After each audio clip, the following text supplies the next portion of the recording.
Hello dear student, today we will discuss factor affecting promotion mix.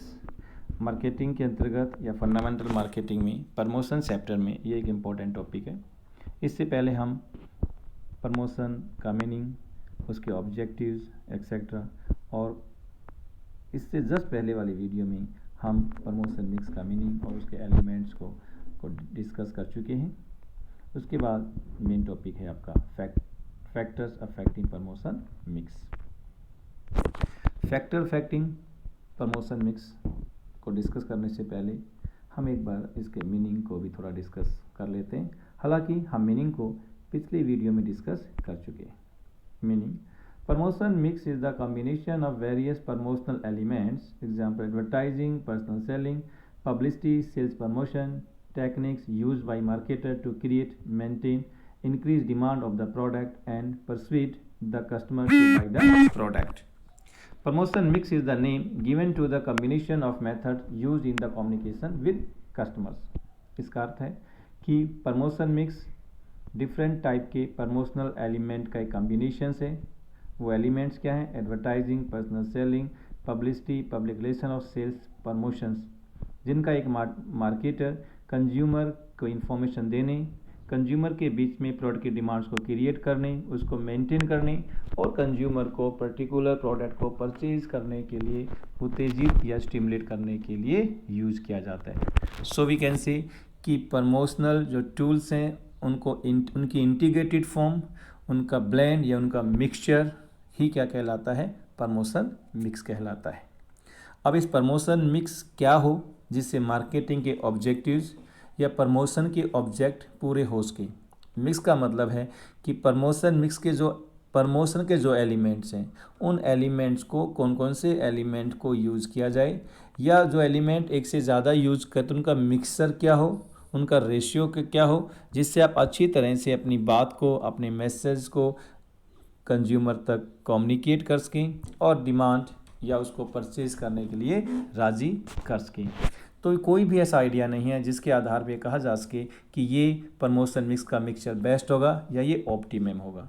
Promotion mix का decision सही क्या हो, design क्या हो, वो इस बात पे डिपेंड करता है कि आप कितनी अपनी सिचुएशनल पास्ट एक्सपीरियंस जो है उसका एक्सपीरियंस कितना है, आपकी सिचुएशन कैसी है, प्रोडक्ट की सिचुएशन कैसी है, नेचर की सिचुएशन कैसी है, प्रोडक्ट का नेचर कैसा है, मार्केट की सिचुएशन कैसी है। इन सब बातों पे को डिसीजन, इन सब बातों को एनालिसिस करने के बाद एक परफेक्ट प्रमोशन मिक्स का डिसीजन लिया जा सकता है।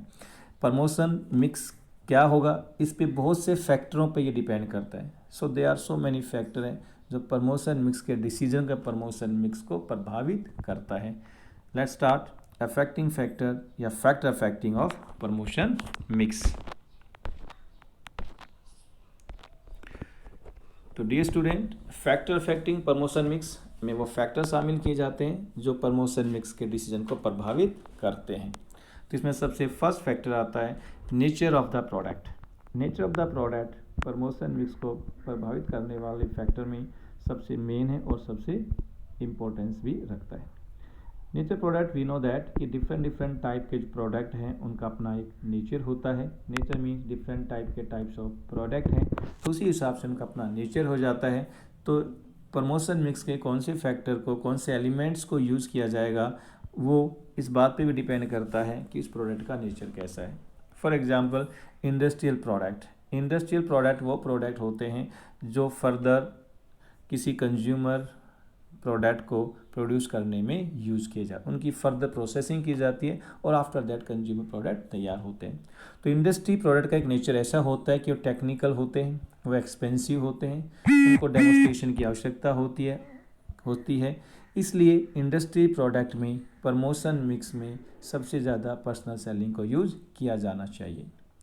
दूसरी तरफ यदि आपका प्रोडक्ट कंज्यूमर प्रोडक्ट है और उसमें भी कन्वीनियंस प्रोडक्ट है जिसको बार बार यूज़ किया जाता है, प्राइस इसकी कम होती है, तो इसमें लार्ज लेवल पे कम्युनिकेट करने की आवश्यकता होती है, ब्रांड अवेयरनेस क्रिएट करने की आवश्यकता होती है, कोई ज़्यादा टेक्निकल सपोर्ट की आवश्यकता नहीं होती है। तो in this situation personal selling की बजाय एडवर्टाइजिंग और पब्लिसिटी को यूज़ किया जा सकता है।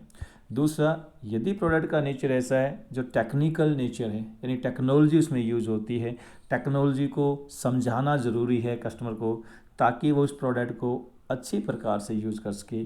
तो फिर इस सिचुएशन में इस टाइप के प्रोडक्ट के लिए प्रमोशन मिक्स में पर्सनल सेलिंग को ज़्यादा यूज़ किया जाएगा।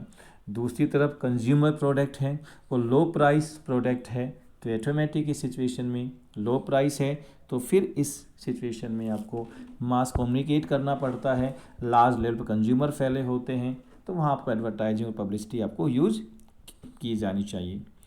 इसी प्रकार से वी कैन से, यदि प्रोडक्ट रिपीटेड फ्रीक्वेंसी यानी उसकी परचेजिंग फ्रीक्वेंसी हायर है, बार बार उसको परचेज किया जाता है, कंजप्शन रेट हाई है, तो ऐसे प्रोडक्ट के लिए भी आपको सिर्फ ब्रांड इमेज क्रिएट करनी होती है, तो यहाँ पर भी एडवर्टाइजिंग बेस्ट ऑप्शन होगा। इस अदर ऑन द कॉन्ट्रेरी, जहाँ पर फ्रीक्वेंसी यूज ऑफ फ्रीक्वेंसी लो है, तो उस सिचुएशन में personal selling is more effective होगा, बिकॉज द सेलर में एक्सप्लेन द डिस्टिंग्विश फीचर्स, क्योंकि पर्सनल सेलिंग में सेल्समैन उस प्रोडक्ट की खास विशेषताएं, स्पेशल जो स्पेशलिटी है उसको एक्सप्लेन किया जा सकता है। सो अल्टीमेट वी कैन से कि nature of product promotion mix को बहुत ज़्यादा प्रभावित करता है। Second, nature of the market, market का नेचर क्या है, ये भी बहुत ज़्यादा प्रमोशन मिक्स में कौन सा एलिमेंट यूज़ किया जाएगा उस चीज़ को प्रभावित करता है।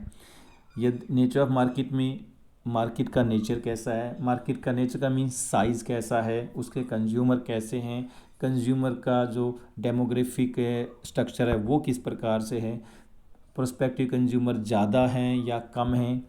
तो फॉर एग्जांपल यदि आपका मार्केट लार्ज है, प्रोस्पेक्टिव या पोटेंशियल कंज्यूमर लार्ज हैं, स्कैटर्ड हैं, बहुत ज़्यादा दूर दूर फैले हुए हैं, तो इस सिचुएशन में एडवर्टाइजिंग और पब्लिसिटी यूजफुल इफेक्टिव रहेगा प्रमोशन मिक्स में as a tool. On the other hand कि यदि नंबर ऑफ कस्टमर लार्ज नहीं है, वो स्कैटर नहीं है, यदि नंबर ऑफ कस्टमर कम है, तो उस सिचुएशन को कंसंट्रेशन करने की आवश्यकता है, तो इस सिचुएशन में पर्सनल सेलिंग बेस्ट रहेगा कम्युनिकेशन, जो आपका मिक्स उसमें पर्सनल सेलिंग इफेक्ट होगा, क्योंकि यहाँ पर्सन टू पर्सन पर्सनली रूप से आप उनके बीच में अपना रिलेशन बेटर कर सकते हैं, उनको माइंड में इमेज पॉजिटिव क्रिएट की जा सकती है, उनको डेमोस्ट्रेशन दिया जा सकता है। इसी प्रकार से यदि मार्केट में कस्टमर जो आपका नेचर ऑफ मार्केट उसमें एजुकेटेड अनएजुकेटेड कस्टमर है, मान लीजिए अनएजुकेटेड कस्टमर है, तो उस सिचुएशन में आप पेपर, न्यूज़पेपर, मैगजीन एडवर्टाइज ज़्यादा यूज़ नहीं कर सकते, वहाँ फिर आपको एडवर्टाइजिंग टीवी वगैरह में एडवर्टाइजिंग पे ज़्यादा जोर देना होगा। इसके लिए एजुकेटेड हैं तो वहाँ पर आप एडवर्टाइजिंग के थ्रू भी उनका अपना मैसेज कम्युनिकेट कर सकते हो। रूरल कंज्यूमर हैं या अर्बन कंज्यूमर हैं, मार्केट ये भी एक इम्पॉर्टेंट फैक्टर है। So we can say second जो point, nature of the market भी कंज्यूमर प्रमोशन मिक्स को प्रभावित करता है। थर्ड है nature of the technique. Nature of the technique का मीनिंग है कि जो प्रमोशन की जो टेक्निक है, इन हर पर्टिकुलर टेक्निक की अपनी मेरिट्स और डीमेरिट्स होती हैं। तो इन द मीन्स कि ये इस बात पे डिपेंड करता है कि कौन सी टेक्निक आप यूज़ करोगे, कि किसी भी टेक्निक को डिसाइड करते समय, प्रमोशंस को डिसाइड करते समय must be understood the before decide the promotion mix, कि किसी पर्टिकुलर टेक्निक की क्या एडवांटेजेस होंगे और क्या उसके disadvantage. For example advertising large level market पे कन्वीनियंस प्रोडक्ट में बहुत ज़्यादा लोगों के लिए कम्युनिकेट करना है, मैसेज देना है। इसका नेचर ऐसा है कि इसमें साइज़ में आप एडवर्टाइजिंग के साइज़ में चेंज कर सकते हो, कलर में चेंज कर सकते हो, मैटर कंटेंट में चेंज कर सकते हो, हर सिचुएशन में हर जगह लागू की जा सकती है। बट इसकी डीमेरिट से कि एक्सपेंसिव होती, इसमें एक्सपेंस खर्चा ज़्यादा होता है। फेस टू फेस, दूसरा personal selling involve face to face presentation and is therefore more effective, ज़्यादा इफेक्टिव होती है कि आपके कंज्यूमर के साथ संबंध पॉजिटिव बनते हैं, रिलेशनशिप बहुत हाई लेवल तक बिल्ड हो जाते हैं। दूसरी तरफ सेल्स प्रमोशंस में एक्सपेंसिव ज़्यादा होता है लेकिन क्विक रिस्पॉन्स मिलता है। क्विक मीन शॉर्ट टर्म में सेल्स में वृद्धि करना चाहते हैं तो सेल्स प्रमोशन सबसे बेस्ट रहता है, बट रिवर्स एक्सपेंसिव होता है। सो जो आजकल पब्लिक रिलेशंस भी बड़ी बड़ी कंपनियां, पब्लिक जो रिलेशन है वो आपकी क्रेडिबिलिटी इंक्रीज़ करता है कंज्यूमर के बीच में, यूज में, तो उसको एज पर्टिकुलर नहीं, अलग से नहीं, सप्लीमेंट में यूज़ किया जा सकता है। तो नेचर ऑफ टेक्निक भी बहुत ज़्यादा प्रभावित करती है कि मार्केटिंग मिक्स में कौन कौन से एलिमेंट होंगे या उसका डिज़ाइन क्या होगा। Next, nature of competitions. Nature of competition is also an important affecting factor जो अफेक्ट करता है प्रमोशनल मिक्स को। जनरली धारणा होती है कि advertising to go for high advertising, sales promotion and personal selling when there is a highly competitive environment. यदि आपका एनवायरनमेंट ज़्यादा टफ है तो आपको ज़्यादा एडवर्टाइजिंग, ज़्यादा सेल्स प्रमोशंस करना चाहिए। इट मीन्स वी कैन से कि एज पर कि जैसा कंपटीशन है उसी के अनुसार प्रमोशन मिक्स को डिसाइड किया जाता है। सो वी कैन से कि कंपटीशन भी एक इम्पोर्टेंट फैक्टर है जो आपके प्रमोशन मिक्स को प्रभावित करता है। नेक्स्ट है डियर स्टूडेंट, प्रमोशनल स्ट्रेटेजी। कि प्रमोशनल स्ट्रेटेजी भी एक इम्पोर्टेंट फैक्टर है कि आप प्रमोशन मिक्स में कौन से एलिमेंट्स को चुनोगे, अपने बकेट्स में कौन से एलिमेंट्स को रखोगे। Generally they are different type की प्रमोशनल स्ट्रेटेजी होती है। जनरली 2 टाइप की प्रमोशनल स्ट्रेटेजी काफ़ी डिस्कस की जाती है। एक होती है पुल स्ट्रेटेजी, एक होती है पुश स्ट्रेटेजी। तो पुश स्ट्रेटेजी के अंतर्गत मैन्युफैक्चरर अपने रिटेलर या डीलर को प्रोत्साहित करता है, इंड्यूस करता है कि वो प्रोडक्ट अपने पास रखें और कस्टमर के बीच में उस प्रोडक्ट को प्रमोट करें। It is called the push strategy. On the other hand, pull strategy में मार्केटर कंज्यूमर को इंड्यूस करता है, उनको प्रेरित करता है कि वो डीलर से जाके प्रोडक्ट की डिमांड्स डिमांड करें। सो वी कैन से कि अब इन दोनों सिचुएशन में अलग अलग यूज़ किया जाता है। तो आपके पास जो फर्स्ट है पुश स्ट्रेटेजी, जिसमें डीलर को इंड्यूस किया जाता है कि वो प्रोडक्ट रखे और कंज्यूमर को प्रमोट करे। In this situation personal selling यहाँ इफेक्टिव होता है। पुल स्ट्रेटेजी में जहाँ पर कंज्यूमर को इंड्यूस प्रेरित किया जाता है कि वो जाके प्रोडक्ट की डिमांड करे, तो यहाँ पर एडवर्टाइजिंग और consumer promotion more appropriate elements रहेगा ऑफ प्रमोशन मिक्स का। तो प्रमोशन स्ट्रेटजी भी क्या है, तो शॉर्ट में हम कह सकते हैं पुश स्ट्रेटजी में पर्सनल सेलिंग और पुल स्ट्रेटजी में एडवर्टाइजिंग और कंज्यूमर अवेयरनेस एक्सेट्रा यानी टूल्स यूज़ किए जाते हैं। फिफ्थ है availability of funds. Availability of funds is a important factor है जो किसी भी प्रमोशन मिक्स को, किसी भी मार्केटर को प्रमोशन मिक्स को डिज़ाइन और डिसाइड करते समय प्रभावित करता है। फंड्स की अवेलेबिलिटी प्रचुर मात्रा में है तो आप डिफरेंट टाइप के सभी आप प्रमोशन टूल्स को फ्रीक्वेंटली आप यूज़ कर सकते हैं। आप advertising, personal selling, sales promotion, public relation, यहाँ तक पब्लिसिटी का कम्बिनेशन भी यूज़ कर सकते हैं। लेकिन यदि फंड्स की लिमिटेड है, कांस्टेंट है, तो ऑटोमेटिक आप सेल्स प्रमोशन एडवर्टाइजिंग पे ज़्यादा खर्च नहीं कर सकते हैं। तो फिर आपके पास ऑप्शन बचता है पर्सनल सेलिंग, क्योंकि पर्सनल सेलिंग में एक्सपेंडिचर कम होता है क्योंकि सेल्स फोर्स हमारे पास पहले से होती है। उसको पर्सनल सेलिंग्स की ट्रेनिंग देके आप अच्छी तरह से अपने मैसेज, अपने आइडिया कम्युनिकेट कर सकते हैं। सो एडवर्टाइजिंग इज़ कॉस्टली, एडवर्टाइजिंग काफ़ी कॉस्टली होती है but can attract a large number of customer and scattered all over the country। तो एडवर्टाइजिंग हालांकि एक्सपेंसिव होती है लेकिन वो बहुत से ज़्यादा लोगों को जो पूरे देश में संसार में फैले होते हैं उन लोग ज़्यादा अट्रैक्ट कर सकती है। तो ये भी एक यानी फंड्स भी एक इफ़ेक्टिव फैक्टर है जो प्रभावित करता है प्रमोशन मिक्स को। Next is stage of product life cycle. हम पहले डिस्कस कर चुके हैं कि हर एक प्रोडक्ट की एक लाइफ साइकिल होती है। वो अपनी लाइफ, हर प्रोडक्ट अपने लाइफ में कुछ स्टेजेस से गुजरता है। तो हर स्टेजेस के अनुसार प्रमोशनल स्ट्रेटजी या we can say promotion mix change हो जाता है कि कौन सा एलिमेंट यूज़ करेंगे। इस बात पे डिपेंड करता है कि प्रोडक्ट किस स्टेज पे है। फॉर एग्जांपल इंट्रोडक्टरी स्टेज में डिमांड कम होती है तो इस सिचुएशन में लोगों को ज़्यादा अवेयर करने की आवश्यकता होती है, ब्रांड अवेयरनेस क्रिएट करने की आवश्यकता। तो अंडर दिस स्टेज एडवर्टाइजिंग सबसे इम्पोर्टेंट, एडवर्टाइज एंड पब्लिसिटी दोनों यूज़ किए जा सकते हैं। जब प्रोडक्ट ग्रोथ अवस्था में पहुंच जाता है तो उस अवस्था में एडवर्टाइजिंग के साथ साथ आपको अपने रिलेशन भी मेंटेन करने हैं कंज्यूमर से समय। तो यहाँ पर आप personal sellings we can see, आप यहाँ पर्सनल सेलिंग आप यहाँ यूज़ कर सकते हैं और साथ में एडवर्टाइज यूज़ कर सकते हैं। लेकिन जब मैच्योरिटी स्टेज में आ जाता है तो मैच्योरिटी स्टेज में एडवर्टाइजिंग एंड पर्सनल सेलिंग ज़्यादा, पर्सनल सेलिंग भी और एडवर्टाइजिंग दोनों ही यूज़ किए जाते हैं, क्योंकि यहाँ कंटिन्यूटी आप कस्टमर के बीच में अपनी लॉयल्टी क्रिएट करना चाहते हैं और कस्टमर को ब्रांड एम्बेसडर भी यूज़ करना चाहते हैं, तो उससे रिलेशनशिप बेटर बिल्ड करने की आवश्यकता होती है। तो in this stage personal selling पे एम्फेसाइज किया जाना चाहिए।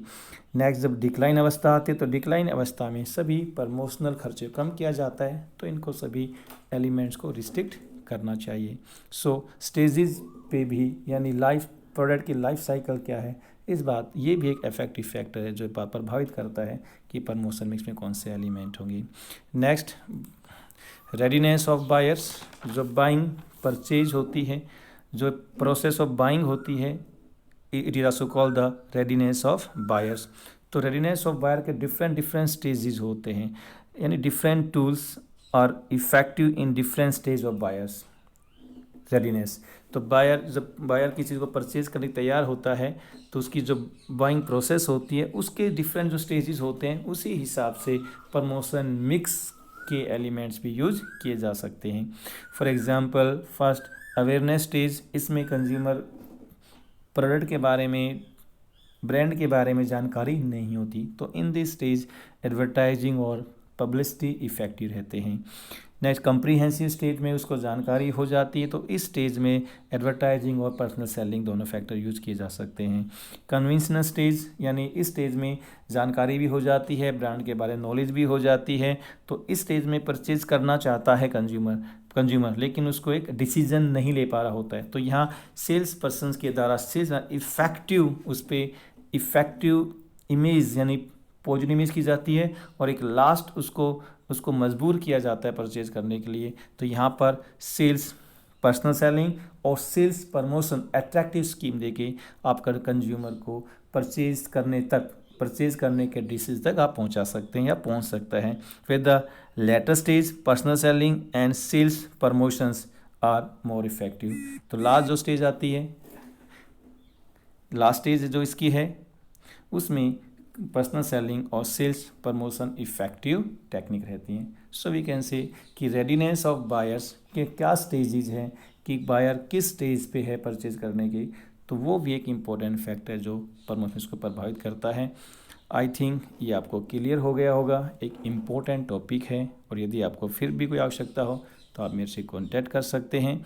इसमें यदि हम कंक्लूड करना चाहें तो कंक्लूजन्स में ए मार्केटर फर्म, मैं डिस्कस कर चुका कि मार्केटर फर्म यूजुअली जो प्रमोशन मिक्स के डिफरेंट एलिमेंट उनका कॉम्बिनेशन यूज करती हैं ताकि अपने मार्केटिंग या प्रमोशन का जो ऑब्जेक्ट है उसको ऑब्टेन कर सकें, यानी कंज्यूमर के बीच में डिमांड क्रिएट कर सकें, डिमांड को मेंटेन कर सकें और कंज्यूमर को परचेज करने के लिए उत्साहित कर सकें। इसलिए डिफरेंट एलिमेंट्स का एक कॉम्बिनेशन, एक फैक्टर यूज़ किया जाता है।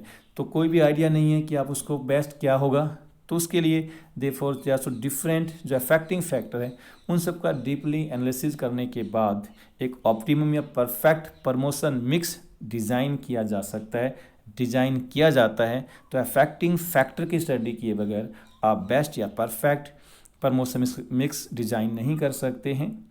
So thank you very much.